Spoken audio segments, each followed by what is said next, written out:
Conservation nature, pour que la nature reste un coin de paradis. Bonjour à tous, c'est Alex et je suis heureux de vous retrouver sur le podcast Conservation Nature avec notre émission 15 minutes pour comprendre facilement l'écologie. Ensemble, nous décryptons l'écologie, ses enjeux et ses dernières tendances afin de vous aider à mieux consommer tout en protégeant la nature. Comprenez ici la nature au sens large, celle qui englobe à la fois le climat, la végétation et les animaux et qui joue un rôle essentiel dans le maintien de notre qualité de vie. La prise de conscience écologique a permis une certaine médiatisation de l'urgence climatique ou de l'impact négatif de nos déchets, mais la nature est aussi mise en danger de bien d'autres façons. Le braconnage représente par exemple la deuxième plus grande menace pour les espèces, juste derrière la destruction des habitats naturels. Et le danger est d'autant plus grand que les bandes organisées se durcissent et se multiplient, tandis que les politiques restent globalement insuffisantes. Où ce braconnage risque-t-il de nous entraîner ? Que peut-on faire concrètement pour limiter sa progression ? C'est ce que nous allons essayer de comprendre dans ce nouveau podcast. Le braconnage, pour commencer, c'est l'action de chasser ou de pêcher de manière illégale, soit en s'attaquant à des espèces protégées, soit en œuvrant sans autorisation et en utilisant des moyens non autorisés. À la différence de la chasse légitime à laquelle se livrent par exemple les populations autochtones dans les forêts tropicales pour se nourrir, le braconnage ne tient compte d'aucun quota de prélèvement de la faune sauvage. Sont principalement menacés les éléphants d'Afrique, les rhinocéros, les grands singes et les félins, mais ce sont en tout plusieurs milliers d'espèces qui sont traquées à travers la planète pour leur peau, leurs cornes et pour servir d'attraction. Après la capture, un véritable trafic se met en place via un commerce illicite, soutenu majoritairement par les populations les plus pauvres et par des réseaux mafieux de plus en plus organisés. Il faut dire qu'il y a beaucoup à gagner dans ce type d'économie parallèle et que les sanctions sont en revanche très limitées. Fini l'image du chasseur en tenue coloniale parcourant la savane, le fusil à la main, les braconniers d'aujourd'hui opèrent dans des réseaux quasi professionnels. Ils ont recours à des kalachnikovs ou à des fusils à visée nocturne et se déplacent en camion ou en hélicoptère, principalement à travers les continents africains et asiatiques. Avec près de 160 milliards d'euros de recettes générées chaque année, le braconnage s'est hissé à la 3e place des activités illicites les plus lucratives au monde, juste derrière le trafic de drogue et le trafic d'armes. L'argent récolté sert ensuite en partie à financer des groupes armés comme Al-Qaïda en Irak ou les Janjaouides au Soudan. Au total, 8 pays sont particulièrement reconnus pour être des moteurs majeurs de ce trafic. Le Kenya, l'Ouganda, la Tanzanie, mais aussi la Thaïlande, la Malaisie, le Vietnam, les Philippines et la Chine, qui contribuent à entretenir une demande toujours croissante. Chaque année, ce sont environ 600 millions de requins et poissons tropicaux, 56 millions d'animaux à fourrure, 6 millions d'oiseaux, 2 millions de reptiles et 30 000 primates qui sont exposés au braconnage et tués pour leurs écailles, leurs ailerons, leurs fourrures, leur ivoire ou leurs cornes.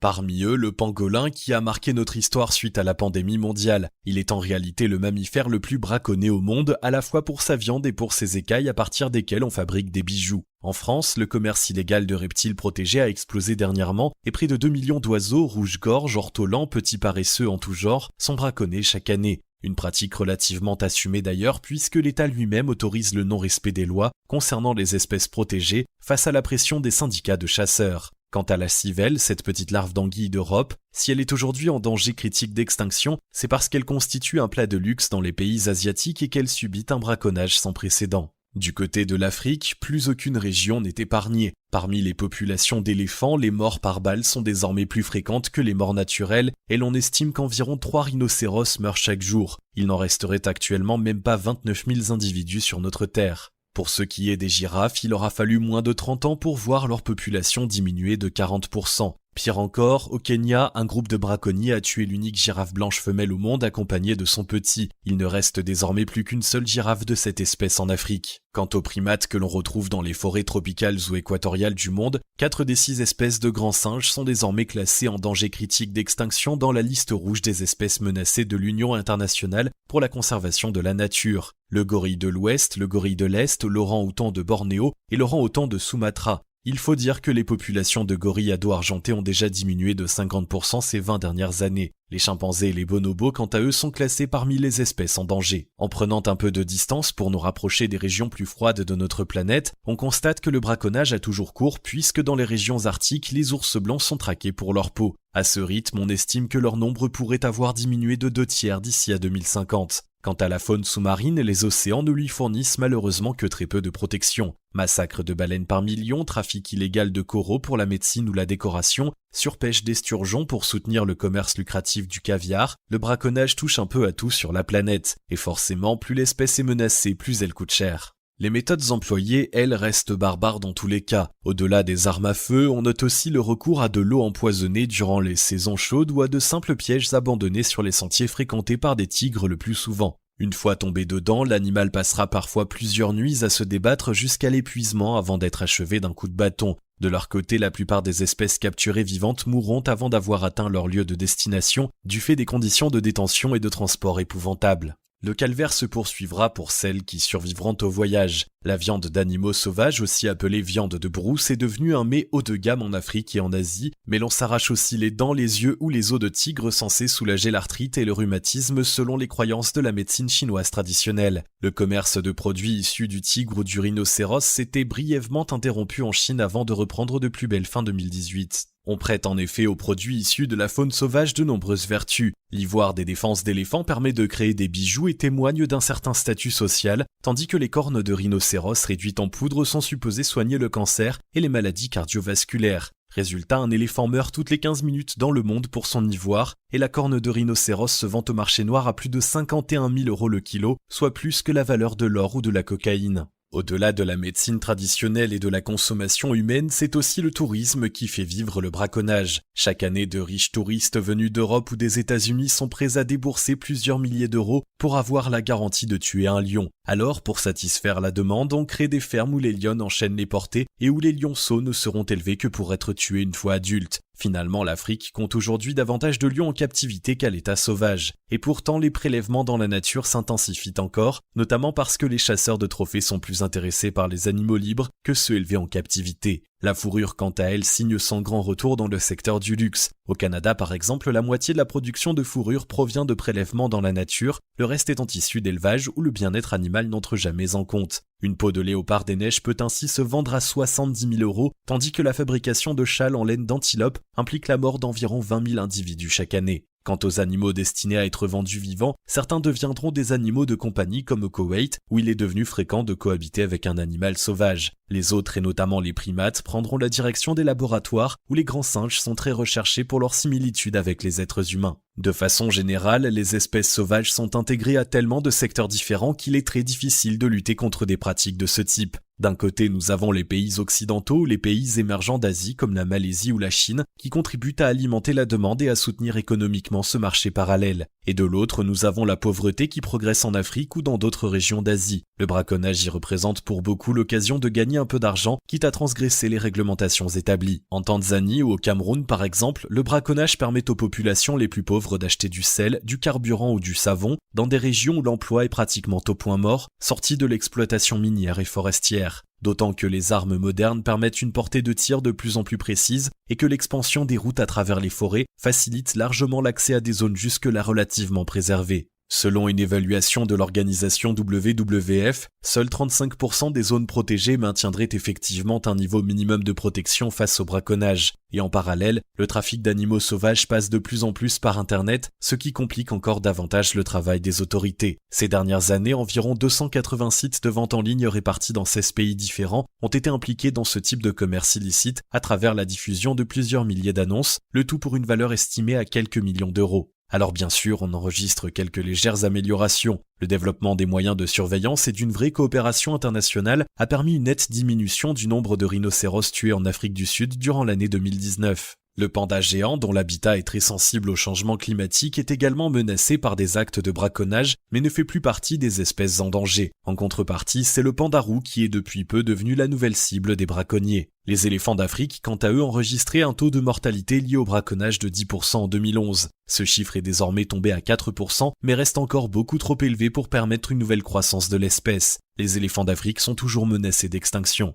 Il faut savoir que le braconnage commercial n'est que l'une des menaces qui pèsent sur la faune sauvage. À côté de ça, le développement constant des populations humaines grignote chaque année un peu plus les habitats naturels des autres espèces. La déforestation pour l'agriculture ou l'habitation entraîne la disparition des forêts de toutes sortes où réside pourtant une quantité colossale d'espèces. D'après Greenpeace, 25 orang-outans s'éteignent chaque jour en Indonésie face à la progression des champs de palmiers à l'huile utilisés dans de nombreux produits du quotidien. Et puisque l'espace vital de la faune sauvage se rétrécit, les animaux sont amenés à s'approcher un peu plus près des hommes, mais la cohabitation est souvent bien difficile. Alors, les populations humaines autorisent ce que l'on appelle un braconnage de représailles sous prétexte de protéger leurs maisons et leurs activités. Au Botswana, la chasse aux éléphants interdite depuis 2014 a ainsi été rétablie pour stopper les animaux accusés de détruire les cultures, et la situation devrait se faire de plus en plus tendue dans les années à venir. On parle déjà de la disparition probable des éléphants d'ici à 2050 et de la possibilité de ne plus voir aucun tigre à l'état sauvage d'ici 10 ans seulement. Toutes les espèces ont pourtant un rôle à jouer dans la nature et l'extinction de certaines d'entre elles bouleverse le bon déroulement de fonctions écologiques essentielles. Au Mozambique et dans d'autres pays lourdement marqués par le braconnage, on constate que de nombreux éléphants naissent désormais naturellement sans défense. Elles leur sont pourtant indispensables pour creuser des trous à la recherche d'eau et pour arracher un peu d'écorce à grignoter sur le tronc des arbres. D'autre part, la viande de brousse, en plus d'être susceptible de transmettre des maladies à l'homme, met aussi en péril l'équilibre des écosystèmes naturels. Oiseaux, singes, chauves-souris, mammifères, tous participent à la régénération forestière en assurant la dissémination des graines.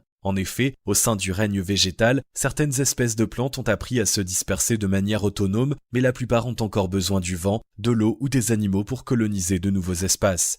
Par le biais des déjections, des graines de fruits consommées ou en s'accrochant simplement aux poils et aux plumes des habitants des forêts tropicales, elles parviennent ainsi à parcourir de longues distances pour se développer ailleurs. Entre 70 et 90% des espèces de plantes à fruits dépendent des animaux pour la dispersion de leurs graines. En tant que gros consommateurs de fruits, les primates et les éléphants ont un rôle tout particulier à jouer ici, d'autant qu'ils se déplacent très régulièrement. On constate d'ailleurs que certaines graines poussent mieux après avoir été ingérées. Malheureusement, la disparition de la faune sauvage complique la dissémination des graines et par extension la régénération des forêts. Celle-ci apporte pourtant une contribution incontournable à la planète et à la lutte contre le réchauffement climatique qui nuit déjà à de nombreuses espèces. D'autre part, la disparition des prédateurs au sein d'une chaîne alimentaire entraîne la multiplication des proies qui ont alors plus de difficultés à se nourrir et l'effet se répercute ainsi dans tous les maillons de la chaîne.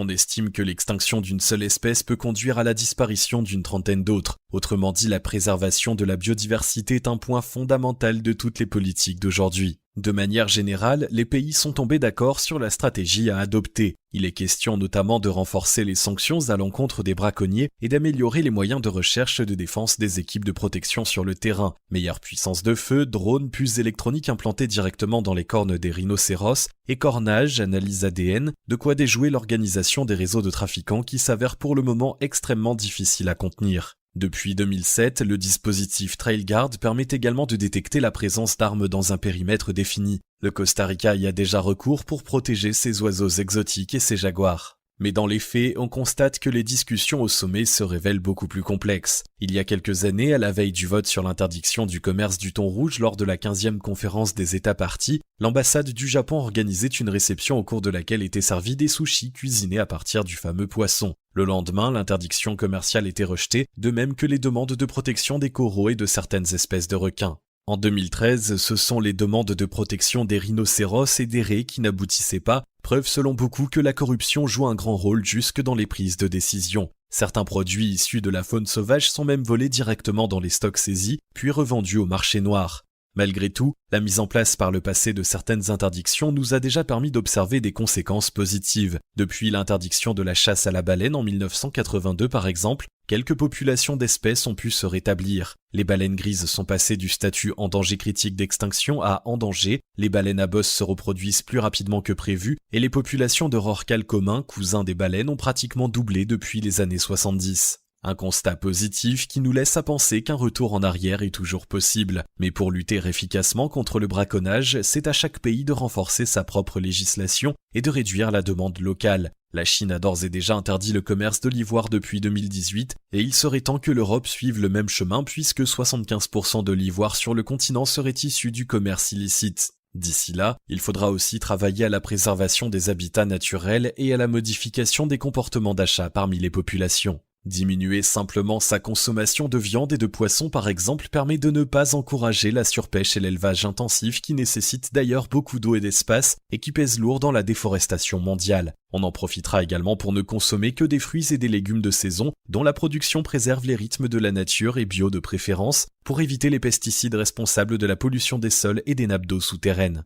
Et puis bien sûr, on bannira définitivement certains produits alimentaires, notamment ceux issus de l'huile de palme. Pour rappel, sa production ainsi que celle du soja qui est principalement destinée à l'élevage bovin génère 80% de la déforestation que l'on observe aujourd'hui en Amazonie. Les petits gestes peuvent se poursuivre en vacances en ne participant pas à des attractions animales ou bien au moment de renouveler sa garde-robe en évitant soigneusement les vêtements fabriqués à partir de fourrures véritables. En cas de travaux à la maison, on privilégiera les bois locaux comme le bois de chêne ou de châtaignier et l'on recherchera les labels FSC ou PEFC qui garantissent que le bois provient bien d'une gestion forestière durable. Et puis l'on n'hésitera pas enfin à soutenir des projets de conservation de la nature en s'engageant par exemple auprès d'un groupe local de défense de l'environnement et en partageant nos valeurs autour de nous pour tenter de convaincre le plus grand nombre. Les possibilités sont nombreuses mais elles sont toutes d'égale importance. 60% des espèces sauvages de notre planète ont disparu en l'espace de 40 ans et au rythme actuel qui est le nôtre, il faudra beaucoup moins de temps pour voir s'éteindre le reste. Face à l'urgence environnementale, tous les acteurs, qu'il s'agisse des gouvernements, des industries ou des consommateurs, peuvent adopter des modes de comportement qui sauront faire une vraie différence. Reste à savoir quel rôle nous avons envie de jouer.